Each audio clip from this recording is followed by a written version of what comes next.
Hello नमस्कार सम्पूर्ण city का भाइ बहिनीहरूलाई। यो भन्दा पहिला मैले अर्को भिडियोमा चाहिँ जेनजी आन्दोलनका कारणले जति पनि कलेजहरूको एक्जामको पेपर जलेको छ त्यसको एक्जाम लिने निर्णय चाहिँ सिटिभिटीले डेट चाहिँ प्रकाशित गरिदिएको छ। त्यो भिडियोमा मैले त्यसको डेटको बारेमा भनेको थिएँ। अब यसमा पनि मैले फेरि भन्न गइरहेको छु कि सिटिभिटीले 2082 साल 6 महिना 9 गते चाहिँ सूचना प्रकाशित गरेको थियो। त्यसअनुसार जति पनि कोशी प्रदेश र बागमती प्रदेशको एक्जामको पेपर जलेका छन् उनीहरूको फेरि एक्जाम लिने तयारी गरिरहेको छ। अब बागमती प्रदेशबाट 18वटा कलेज र कोशी प्रदेशबाट 5वटा कलेजहरूको एक्जाम फेरि लिने तयारी गरिरहेको छ। त्यसको पनि डेट तोकिसकेको छ।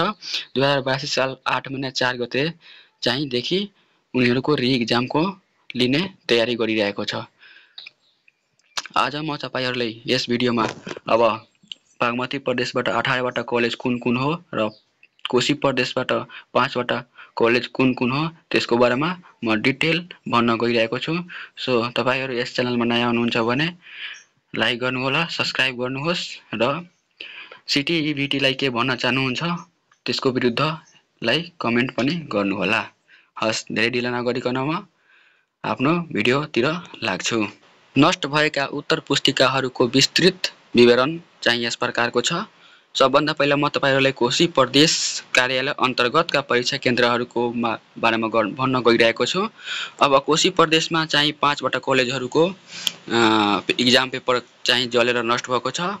सबभन्दा पहिला 1 नम्बरमा हेर्ने हो भने झापा जिल्ला झापाको श्री मोहन माया मावि वीरता मोड झापा, जुन चाहिँ इलाका प्रहरी कार्यालय अनारमणिमा राखेको थियो। अब नष्ट भएका उत्तर पुस्तिकाहरूको विवरण चाहिँ यस प्रकारको रहेको छ। उक्त केन्द्रमा सञ्चालित सम्पूर्ण शिक्षण संस्था प्रथम वर्ष दोस्रो खण्ड, दोस्रो वर्ष दोस्रो खण्ड र तेस्रो वर्ष दोस्रो खण्ड तथा प्रथम वर्ष दोस्रो वर्ष र तेस्रो वर्ष सम्पूर्ण उत्तर पुस्तिकाहरू जलेर नष्ट भएको छ। श्री मनमोहन माया मावि वीरता मोडको चाहिँ यी प्रकारका पेपरहरू चाहिँ जलेर नष्ट भएको छन्। यी म मात्र कलेजहरूको नाम भनिदिरहेको छु, विवरणहरू तपाईँ आफूले पढ्नु होला।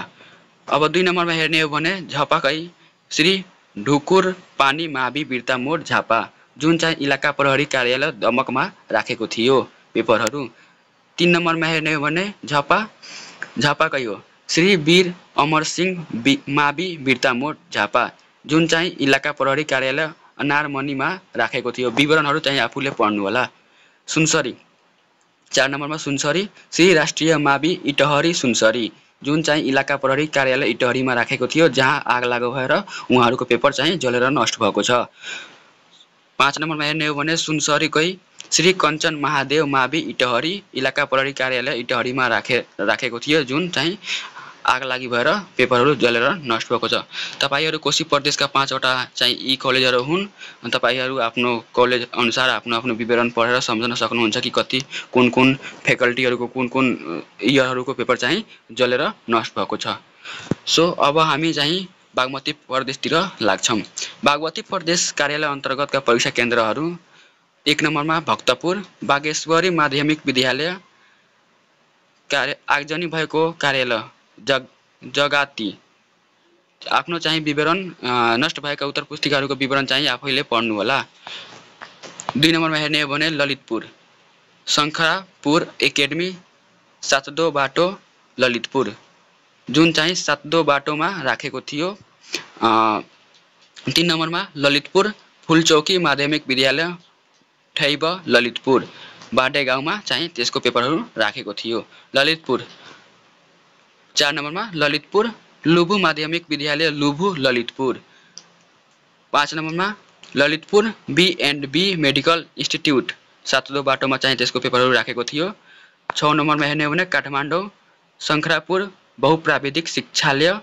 7 नम्बरमा हेर्ने हो भने काठमाडौँ इन्स्टिट्युट अफ टेक्नोलोजी धापासी काठमाडौँकै फेरि मदन आश्रित स्मृत बहुप्राविधिक शिक्षालय गोठाटार काठमाडौँ।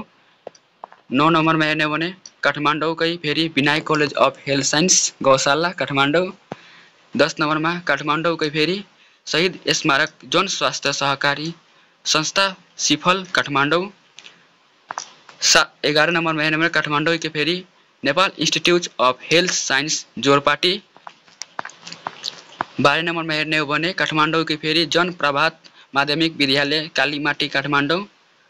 13 नम्बरमा काठमाडौँकै all Nepal college of technical education पुरानो बानेश्वर काठमाडौँ। 14 नम्बरमा काठमाडौँकै फेरि होली भिजन टेक्निकल क्याम्पस नयाँ बानेश्वर काठमाडौँ। 15 नम्बरमा Kathmandu Kantipur college of medical science. 16 नम्बरमा काठमाडौँ सीता पाइला माध्यमिक विद्यालय। 17 नम्बरमा काठमाडौँ शुभेच्छा पोलिटेक्निक इन्स्टिट्युट। 18 नम्बरमा काभ्रे नेपाल बनेपा बहुप्राविधिक शिक्षालय बनेपा काभ्रे। बागमती प्रदेशका यी 18वटा कलेजहरू हुन् जसमा जेएनजी आन्दोलनका कारणले उनीहरूको पेपरहरू आगो लागेर नष्ट भएका छन्। यी सबै कलेजहरूको फेरि इक्जाम लिन चाहिँ सिटिभिटीले नोटिस प्रकाशित गरेको छ। उहाँहरूको इक्जामको डेट चाहिँ 2082 साल 8 महिना 4 गतेदेखि सञ्चालन हुन गइरहेको छ। तपाईहरुको विचार के छ? इक्जाम हुने कि नहुने? तपाईहरु आफ्नो विचार कमेन्टमा राख्नुहोला।